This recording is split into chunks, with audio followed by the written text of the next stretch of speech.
Hello అండి, welcome to our channel lucky long style cooking. ఈరోజు నేను చేసిన రెసిపీ వచ్చేసి పప్పు మెంతికూర అయితే చేశానండి. మెంతికూర అంటేనే చాలామంది అసలు ఇష్టపడరు, చేదైతే ఉంటుందని. ఇలా పప్పులో వేసుకుని చేసుకుంటే చేదు అనేది అస్సలు ఉండదండి. అలాగే మెంతికూర అనేది మన ఆరోగ్యానికి చాలా మంచిదండి. ఇప్పుడైతే టేస్టీగా ఉండే పప్పు మెంతికూరని ఎలా చేయాలో ఈ వీడియోలో అయితే చూసేయండి. ముందుగా మెంతికూర కట్ట అయితే తీసుకున్నానండి. ఈ మెంతికూరని అయితే శుభ్రంగా ముందుగానే కడిగేయాలి. కట్ చేసే ముందు అయితే కడిగేయాలి. దీన్ని ఆకులుగా కానీ లేకపోతే కాడలతో అయినా వేసేసుకోవచ్చు. కాళ్ళు వేసుకోవడం ఇష్టం లేని వారైతే ఆకులు అయితే తుంచుకుని అయితే వేసుకోవచ్చు. నేనైతే కాడలతో సహా కట్ చేస్తున్నానండి. ఏర్లు అయితే కట్ చేసి పక్కనైతే పాడేసి ఈ విధంగా అయితే కట్ చేసేసాను మెంతికూర అయితే. ఇప్పుడైతే దీన్ని మరలా ఒకసారి అయితే శుభ్రంగా కడిగేద్దాం. ఏ ఆకుకూరలు అయినా కట్ చేసే ముందు అయితే ఒకసారి 2 సార్లు అయితే కడిగేయాలండి శుభ్రంగా అయితే. అందులో డస్ట్ ఇసుక ఇలాంటివి ఏమీ లేకుండా అయితే ఉంటాయి. అలాగే కందిపప్పు అయితే తీసుకున్నానండి. కుక్కర్లో అయితే ఉడకబెడుతున్నాను. ఇది కూడా 2 సార్లు అయితే కడిగేసి అయితే పెట్టేశాను. చూడండి, ఇలా కడిగిన తర్వాత అయితే ఇప్పుడు మెంతికూర అయితే వేసేస్తున్నాను. కడిగిన మెంతికూర అయితే వేస్తున్నాను. ఇలా వేసేసిన తర్వాత ఉల్లిపాయ ముక్కలు పచ్చిమిర్చి అయితే వేసేసుకోవడమే. నేనైతే ముందుగా అయితే చిన్న ఉల్లిపాయ అయితే కట్ చేశాను. ఇలా సన్నగా అయితే కట్ చేశాను. అలాగే 3 పచ్చిమిర్చి, చిన్న టమోటాను కూడా కట్ చేశానండి. ఇవన్నీ పప్పులో అయితే వేసేసుకోవడమే. ఇప్పుడైతే నేను చిన్న టమోటాని అయితే వేస్తున్నాను కదా, అది వేసుకోకపోయినా పర్వాలేదు. నేను కావాలని చిన్న టమోటాని అయితే వేస్తున్నాను. మీరు కావాలంటే చింతపండు అయినా వేసుకోవచ్చు, లేకుంటే అస్సలు వేసుకోకపోయినా పర్వాలేదు, బాగుంటుంది టేస్ట్ అయితే. పుల్లగా ఉండాలనుకుంటే చింతపండు అయితే వేసుకోండి. అలాగే టేస్ట్ తగినంత ఉప్పు అయితే వేసాను, కొద్దిగా పసుపు అయితే వేసాను. పులుపు కావాలనుకున్న వారు మాత్రమే చింతపండు వేసుకోండి. అలాగే టమోటాస్ అయితే వేసుకోండి, వేసుకోకపోయినా పర్వాలేదు. పప్పు ఉడకడానికి తగినంత వాటర్ అయితే పోస్తున్నాను. ఇప్పుడు కుక్కర్ మూత అయితే పెట్టేసి 5-6 విజిల్స్ వచ్చేదాకా మెత్తగా అయితే ఉడకనివ్వాలి. స్టవ్ ఆన్ చేసి అయితే పెట్టేస్తున్నాను. ఉడికిన తర్వాత అయితే చూపిస్తాను. ఇప్పుడు ఉడికిపోయిందండి. ప్రెషర్ అంతా పోయాక అయితే మూత అయితే తీసి చూపిస్తున్నాను. పప్పు అయితే మెత్తగా అయితే ఉడికిపోయింది. చూడండి, మెత్తగా అయితే ఉడికింది. ఇంకా మెత్తగా కావాలనుకుంటే పప్పు గుత్తుతో అయితే మెదపండి. ఇప్పుడు మనం దీన్ని పప్పుచారు కింద కూడా చేసేసుకోవచ్చండి, బాగుంటుంది టేస్ట్ అయితే.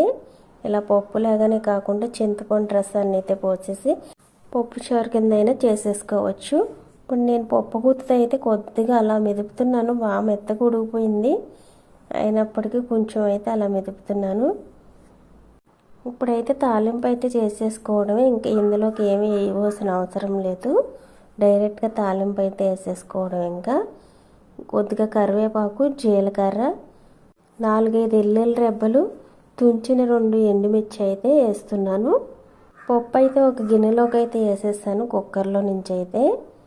ఇప్పుడైతే స్టవ్ ఆన్ చేసి ఒక కళాయి అయితే పెట్టేసి అందులో 2 స్పూన్ల ఆయిల్ అయితే పోసేస్తాను. ఆయిల్ వేటెక్కిన తర్వాత అయితే తాలింపులు అయితే వేసేసాను. ఇవి కొద్దిగా ఫ్రై అయిన తర్వాత అయితే పప్పులోకి అయితే వేసేసుకోవడమే. చూడండి, ఈ విధంగా ఫ్రై అయితే సరిపోతుంది. ఇప్పుడు పప్పులో అయితే వేసేస్తున్నాను.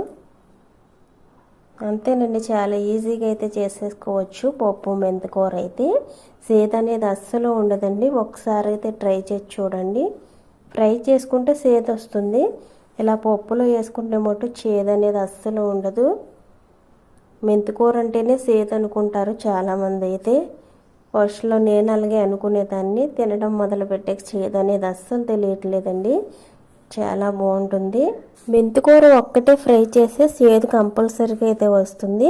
ఇలా చేస్తే మటుకు అస్సలు చేదు రాదు. ఇప్పుడు మన నెక్స్ట్ వీడియో వచ్చేసి పప్పు టమాటా అండి. పప్పు టమాటాని కమ్మగా ఎలా చేయాలో ఈ అక్కి లాంగ్ స్టైల్ కుకింగ్లో అయితే చూసేయండి. మా ఇంట్లో అయితే నేను ఎలా చేస్తాను ఈజీగా అయితే చూపిస్తాను.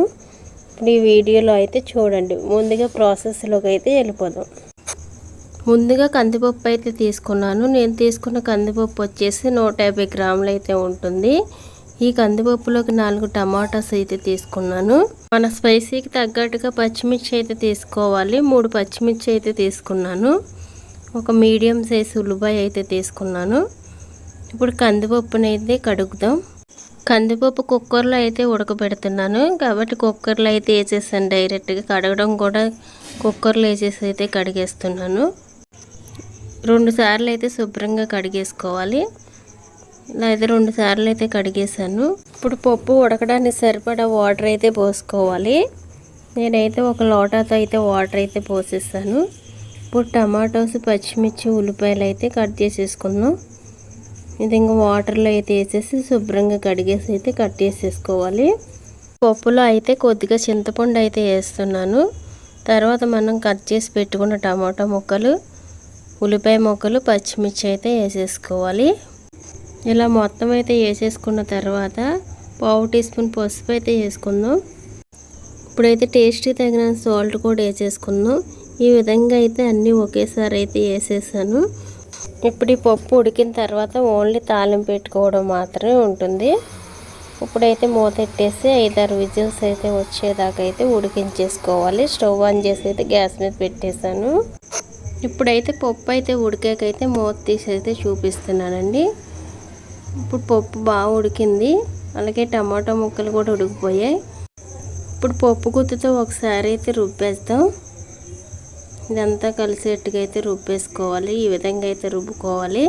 ఇలా రుబ్బిన తర్వాత మీకు పప్పు గట్టిగా ఉన్నట్లయితే కొద్దిగా వాటర్ అయితే యాడ్ చేసుకోవచ్చు. ఇప్పుడు కొద్దిగా వాటర్ అయితే పోసాను. ఈ విధంగా కొద్దిగా పలుచగా చేసుకుంటే బాగుంటుంది ఈ పప్పు టమాటానైతే. ఇప్పుడైతే తాలింపు అయితే పెట్టేద్దాం. నేనైతే 2 ఎండుమిర్చి, కొద్దిగా కరివేపాకు, జీలకర్ర, ఎల్లుల్లిపాయ రెబ్బలు అయితే తీసుకున్నాను. 5-6 ఎల్లుల్లి రెబ్బలు అయితే తీసుకున్నాను. దీన్ని కచ్చాపచ్చా అయితే చితక్కొట్టేసి అయితే వేసుకోవాలి. ఎల్లుల్లి రెబ్బల కింద అయితే వేస్తే ఆయిల్లో పేలుతాయి. ఇలా అయితే కొంచెం చితక్కొట్టుకుని అయితే వేసుకోవాలి. పప్పు అయితే కుక్కర్లోంచి ఒక బౌల్లో అయితే వేసేస్తున్నాను. వేసేసిన తర్వాత అయితే ఇప్పుడు తాలింపు అయితే పెట్టేస్తాం. స్టవ్ ఆన్ చేసి ఒక చిన్న కళాయి అయితే పెట్టాను. 2 టేబుల్ స్పూన్ల ఆయిల్ అయితే పోసాను.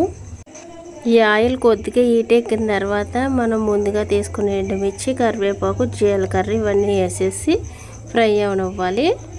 ఫ్లేమ్ మీడియంలో అయితే పెట్టి ఫ్రై చేసుకోవాలి.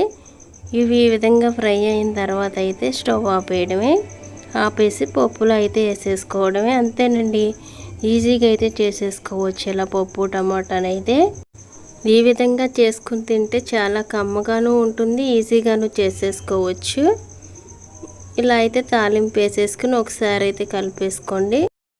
ఓకేనండి, ఫైనల్గా పప్పు టమాటా అయితే రెడీ అయిపోయింది. ఇలా ఈజీగా అయితే చేసేసుకోవచ్చు. వీడియో మీకు నచ్చినట్లయితే లైక్ చేయండి. సబ్స్క్రైబ్ చేసుకోని వాళ్ళైతే సబ్స్క్రైబ్ చేసుకోండి. Akhil home style cooking.